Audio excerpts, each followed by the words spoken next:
Hey students, this is Shubham Arya from JS College of Science and Arts, and today we are going to start a new chapter, that is solutions. So here are some important terms and definitions that you will have to study in solutions. Let us go through one by one. First is, what is solution? Solution is a homogeneous mixture of two or more substances known as solution. So what is solution? It is a homogeneous mixture of two or more substances. Okay. Next topic is, what is solute? The substance present in the smaller amount in a solution is called solute. So as we all know that solution contains two parts, that is solute and solvent. So what the solvent is? The lighter part, the lesser amount of substance that has to be mixed with another substance is known as solute. Now what is solvent? The substance present in the larger amount in a solution is known as solvent. Okay. So as we all know that solution is a mixture of two or more substance. Okay, first substance is of lighter amount and second substance is of larger amount.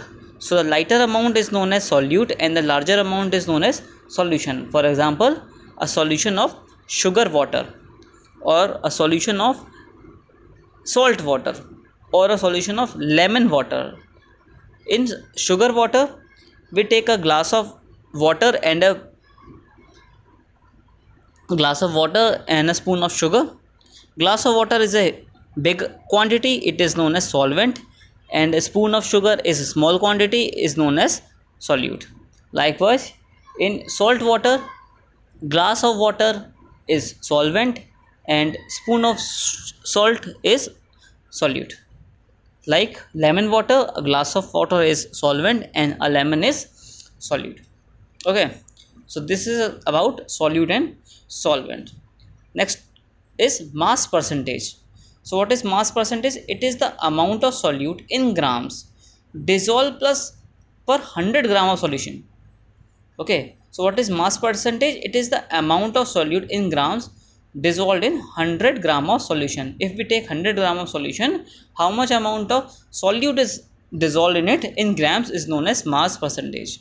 For example, 10% solution of sodium chloride means 10 grams of solid sodium chloride present in 100 grams of solution. So if a solution contains sodium chloride, it has 10 grams of sodium chloride in 100 grams of solution of water. It is known as 10% of solution. So mass percentage can be calculated as mass of solute upon mass of solution multiplied by 100. Why we are multiplying it by 100? Because we are going to calculate the percentage value. That's why we are multiplying it by 100. Next is part per million or ppm. We will come across a unit known as ppm in this chapter and later in our syllabus. So what is ppm? ppm is parts per million. So in what is ppm? When a solute is present in small quantities or very minute amount, it is easier to express the concentration in parts per million. It is defined as the amount of substance in grams in 10 raised to 6 of solution. Okay, 10 raised to 6 means 1 million or 10 lakhs.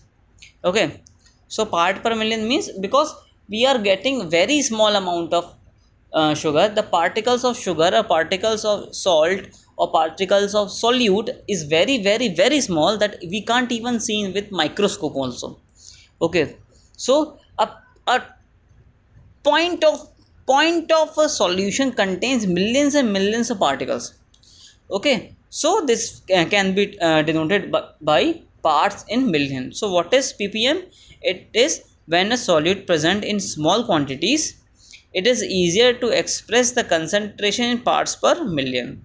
It is defined as the amount of substance in gram, okay, in 10 raised to 6 of solution. So how can we calculate ppm? ppm can be calculated as mass of A is solute. Okay, mass of A upon total mass of solution multiplied by 10 raised to 6.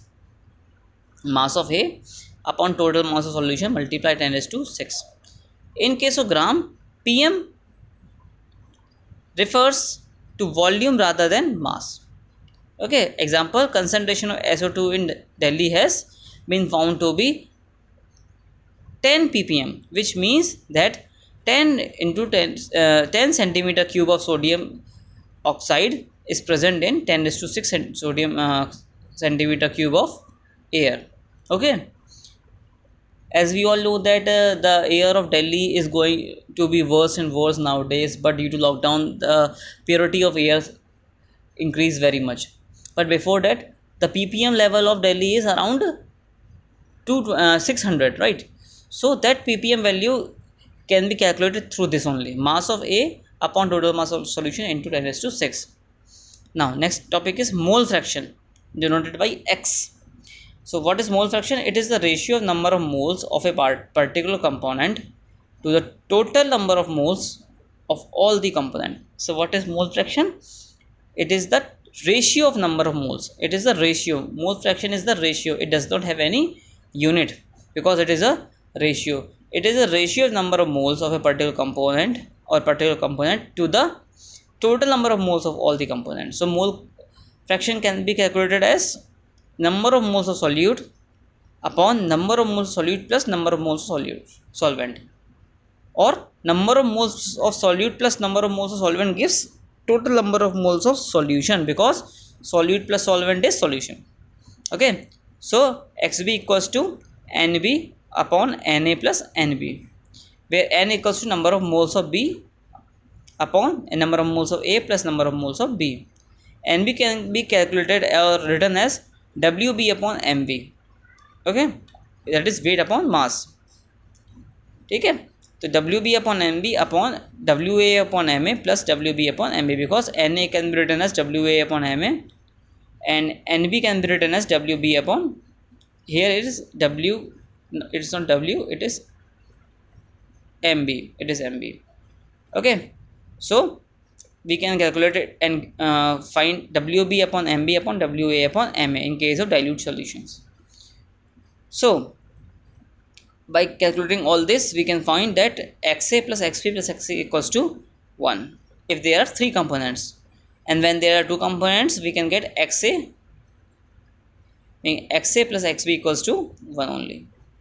Now next topic is molarity. Molarity denoted by capital M. It is expressed as the number of moles of solute per liter of solution.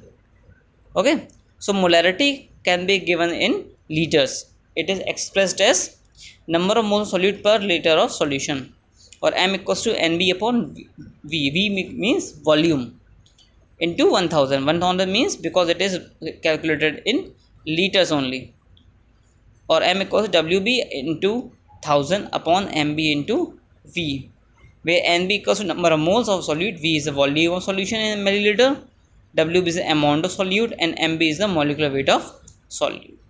Okay, so this is for now. Please go through all these topics, do revise my previous lectures, and we will discuss the next part in next video. Thank you students, bye bye.